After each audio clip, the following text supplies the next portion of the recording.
So இப்போ நம்ம Chennai சில்க்ஸினுடைய own பிராண்டான கண்மணி செக்ஷன்ல இருக்கோம். இங்க இத்தனை சாரீஸ் இருந்தோம். கண்மணி செக்ஷன் ஏன் ரொம்ப ஸ்பெஷல், இங்க இருக்க சாரீஸ்னுடைய ஸ்பெஷாலிட்டி என்னன்னு கேட்கும்போது ஒரு இன்ட்ரெஸ்டிங்கான ஒரு விஷயம் சொன்னாங்க. என்ன அப்படின்னா, இங்க இருக்கக்கூடிய ஒவ்வொரு சாரிக்குமே 2 பிளவுஸ் மெட்டீரியல் கொடுப்பாங்க. பொதுவாக ஒரு சாரி வாங்கும் போது ஒரு பிளவுஸ் மெட்டீரியல் இருக்கிறது யூஸ்வல், பட் 2 பிளவுஸ் மெட்டீரியல் கொடுப்பாங்க. இந்த 2 பிளவுஸ் மெட்டீரியல் எதுக்காக அப்படின்னா, இன்கேஸ் நீங்க கட்ட போற சாரிக்கு சிம்பிளான ஒரு பிளவுஸ் ப்ரிஃபர் பண்றீங்கன்னா அதுக்கேற்ற மாதிரி ஒரு ஃபேப்ரிக்கும், அண்ட் அதே மாதிரி கிராண்டாக ப்ரிஃபர் பண்றீங்கன்னா அதுக்கேற்ற மாதிரி ஒரு பிளவுஸ் மெட்டீரியலும் கொடுக்குறாங்க அப்படின்னு சொன்னாங்க. ஸோ உங்களுக்காகவே நான் 2 கலெக்ஷன் எடுத்து வச்சிருக்கேன், வாங்க பார்க்கலாம். ஸோ இந்த காம்போ நிறைய பேருக்கு ரொம்ப ரொம்ப பிடிக்கும் அப்படிங்கறனால நான் இதை சூஸ் பண்ணேன்.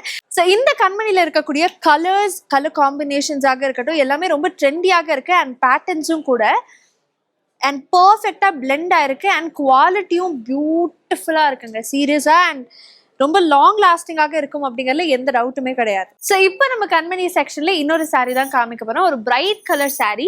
ஸோ இந்த சாரீ பாத்தீங்கன்னா இது ஃபுல்லாமே நம்ம கண்மணி ஸ்டைல்ல எம்போசிங் எல்லா இடத்துலயும் இருக்கும் அப்படின்னு சொன்னாங்க. அண்ட் அதுதான் யூஎஸ்பி ஆஃப் கண்மணின்னு கூட சொல்றாங்க. ஒவ்வொரு சாரிலையுமே இந்த எம்போசிங் இருக்கும் அப்படின்னு சொல்றாங்க. அண்ட் இதுலயுமே 2 பிளவுசஸ் கொடுப்பாங்களாம். ஸோ இந்த கலர் தான் எனக்கு ரொம்ப பிடிச்சது, அதனால நான் இதை சூஸ் பண்ண உங்களுக்கு காமிக்கிறதுக்காக. அதே மாதிரி இன்னொரு சாரீ, ஸோ இது காஞ்சிபுரம் ஸ்டைல் பார்டர் இருக்கக்கூடிய பிரிண்டட் சாரீ. ஸோ பிளெயினாக மட்டும் இல்லாமல் பிரிண்டட் சாரீஸ்லையும் நிறைய வெரைட்டிஸ் வச்சுருக்காங்க. அகெயின் 2 பிளவுசஸ் இருக்க போது, அண்ட் கலர் காம்பினேஷன்ஸும் நிறையா இருக்குது, அண்ட் குவாலிட்டிலையும் நோ காம்ப்ரமைஸ்.